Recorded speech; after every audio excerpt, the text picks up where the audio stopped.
June forecast, Scorpio. Thank you for bearing with me. I know these are coming out much later than usual, but I hope the look back will help you gain perspective on what's still to come and maybe, just maybe, prove that astrology is real. I know you're a pretty skeptical sign.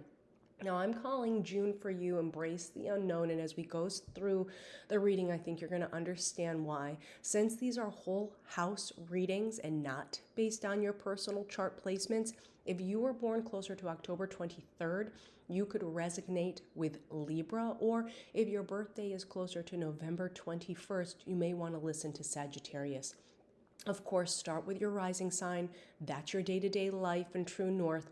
Then for extra value, you can listen to your sun sign, which is more about your career and your hobbies. Cap things off with your moon sign. It reflects your emotions and your private life. What we're going to do today is we're going to look at the backstory, which is being written by Pluto Retrograde in Aquarius. And that's important for you since Pluto is one of your rulers. Then we'll move to the quicker moving transits, including what's happening with Mars, your other ruler, and he's being testy this month. So first, Pluto retrograde in Aquarius. Pluto is known as the transformer. It changes signs roughly every 20 years. So it's a very slow, it's a very methodical transit. It can feel like a death and rebirth process. It's equally empowering and pushing everyone to excavate what no longer serves them. In Aquarius, it favors independence and freedom. And of course, retrogrades are times for reviewing and refining. So for you, the energy impacts your fourth house of home, family, real estate, parents, ancestors, your childhood, and the past. It focuses on things that provide emotional security. So Pluto, again, is one of your chart rulers. So it's connected to your first house of self, and that includes your appearance and your body and your identity, whatever you do when you first wake up in the morning. So it's like you've been making some big sizable changes in your home life, and maybe you recently moved and you're undergoing some kind of like a large renovation. You might be working on childhood wounds and how certain triggers around home and family impact you physically or provoke certain reactions.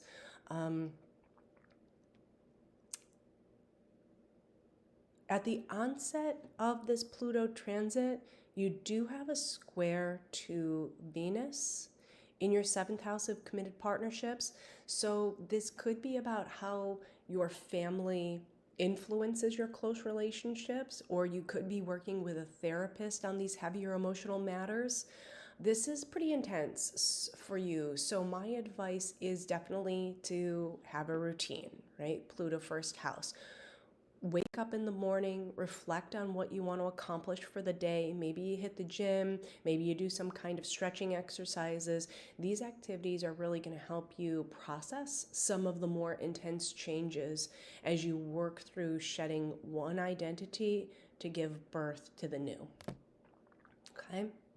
So now we're going to move to the day-to-day energy, and we spoke a little bit about Venus, but I want to dive deeper into this because on June 6th, Venus, the planet of love and money and values, is going to be spicing up your seventh house of committed partnerships and self-awareness all the way until Independence Day. And this includes anyone who you have a contractual tie to. So yes, it could be your spouse or significant other, but it can also be your business partners, your healthcare providers, major clients, even your marketplace if you have one. What I love about this transit is the sextile to Jupiter. And Jupiter is in your ninth house of education, ceremonies, law, long distance travel, morals, and ethics. So it's associated with your big picture views of the world. And Jupiter is about wisdom and good luck and optimism. So it's possible that your outlook on life is acting like the law of attraction and you're drawing in a lot of new opportunities in these areas, or your spouse is really showing up for you in some ways. They're giving you a lot of attention, and perhaps this is resulting in more public displays of affection, especially since Venus is also tied to your 11th house of friendships, professional networks, profits, and long-term wishes. And Jupiter is connected to your money zone. Um, so your personal finances, your material possessions, and your self-worth, and your fifth house of romance, creative projects, and children. So you're going to have to let me know what's happening, but I think that Venus and Taurus for you all month is going to be pretty sweet. Now let's move to the 9th, and we're going to talk about the next ingress of the month, which is Jupiter entering Cancer. And this is for the entire year, all the way up to July 20th of 2026. So you're growing, you're expanding. You're either returning to school, you're diving into self-development. You could travel a lot more over the next year to explore, new cultures, because this is not short distance travel. This is more associated with long distance travel.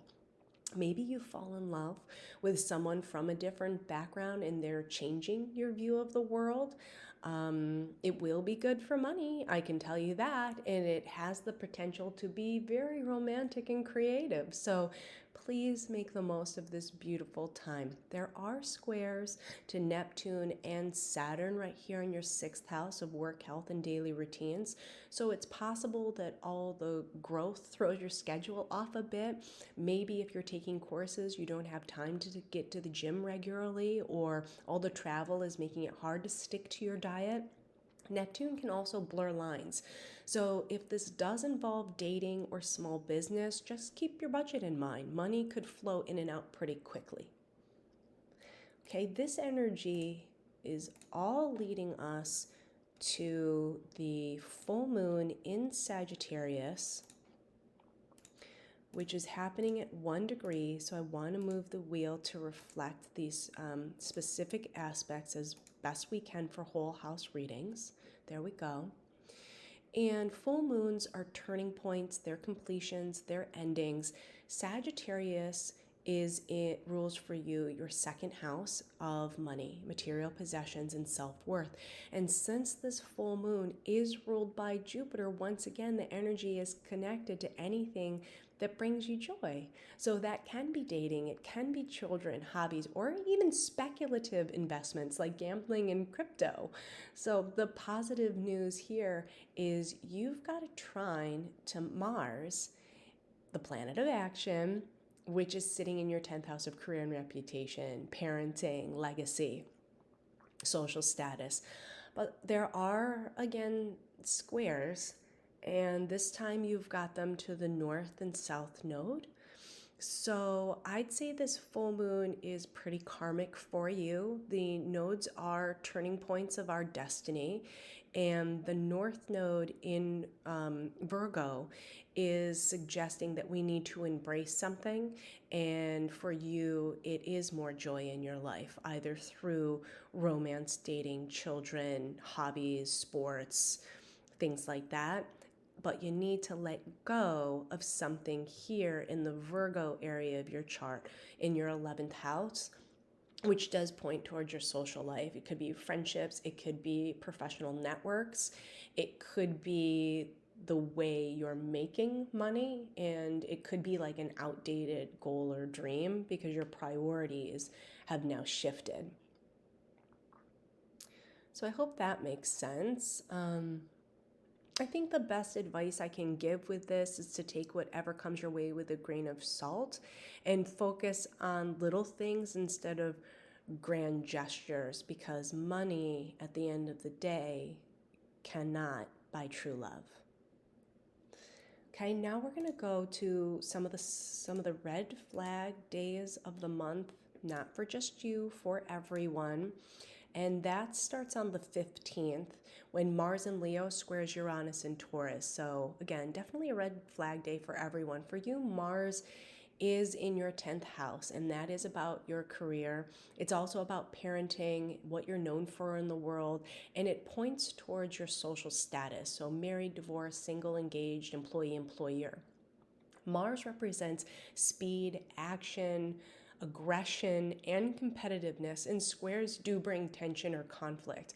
And Mars is one of your chart rulers, so it impacts your body and the way others see you, as well as your work, health, and day-to-day responsibilities.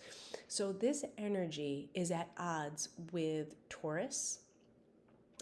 Uranus in Taurus, which is still in your seventh house of committed partnerships. It's getting ready to leave, so this is like the grand finale.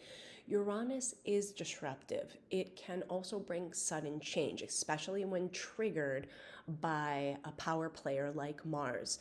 So I think that maybe a heated debate with your business partner or significant other might be what's happening here, but my guess is that since there's a favorable aspect to Chiron here in your sixth house of work, health, wellness, daily routines, pets, that even if the argument triggers you, it's clearing the air about something you've been biting your tongue about, and that could feel very cathartic.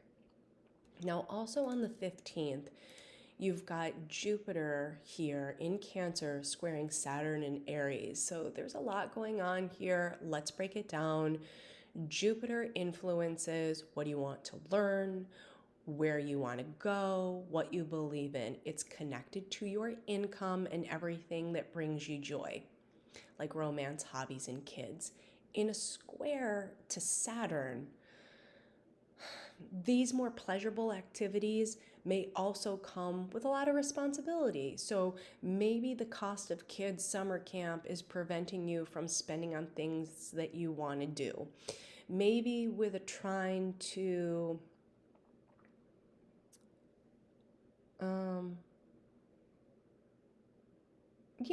I think that that's exactly what's happening is you're spending money on your personal life, and that's like you have to make a choice.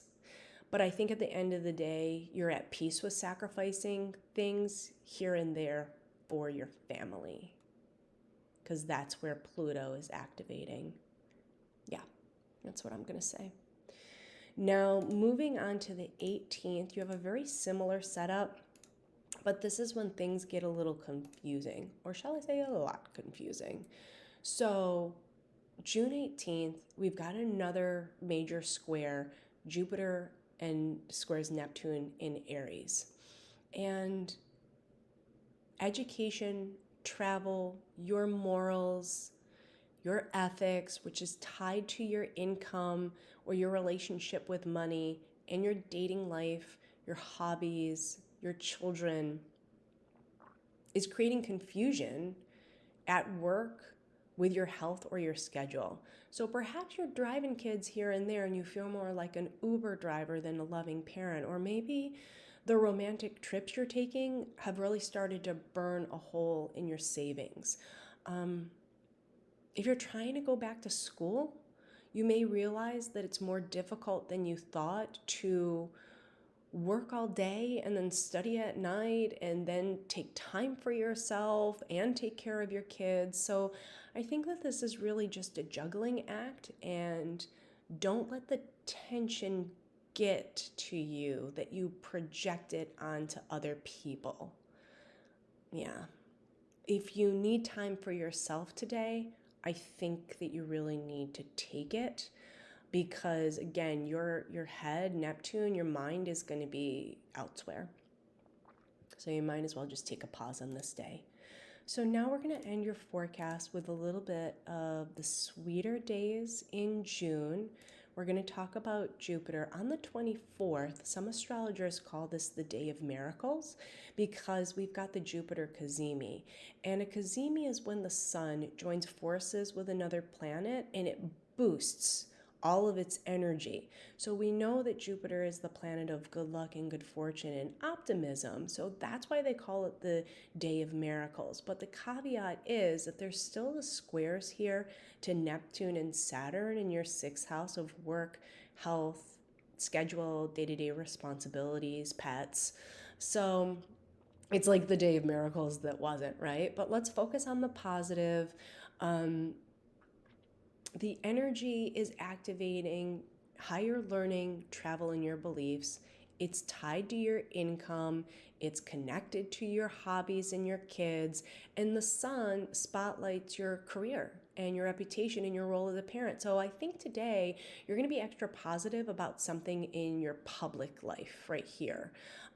This could be a day when you hit a professional milestone. You could receive a bonus that takes some of the financial pressure um, off. Yes. Yeah, that's it, I think. Um, it takes some of the financial pressure off what you're spending on school and travel. And with Mars activating your social life and your professional networks, you may be celebrating your accomplishment with your friends or colleagues. Okay? And now your last major event of the month is going to be the Cancer new moon. And this is a really lucky moon because you've got the sun and Jupiter right here. And it marks a fresh start in higher learning, in long distance travel, and your big picture beliefs. So that's philosophy, morals, and ethics. It's like coming into your own faith through your life experiences. So starting on June 25th and over the next 6 months, I think you should get plans in motion in these areas of your life. What do you want to learn? Where do you want to visit? How do you want to see the world? Yeah, make the holidays really bright by focusing on these areas during the new moon in Cancer. All the best, Scorpio. Have a great month. If you found value in your forecast, please pay it forward by subscribing to the channel, posting a comment, and clicking on the notification bell. Transcripts are posted on astrocoachkate.com, where you can find all the ways to train with me and book a free discovery call.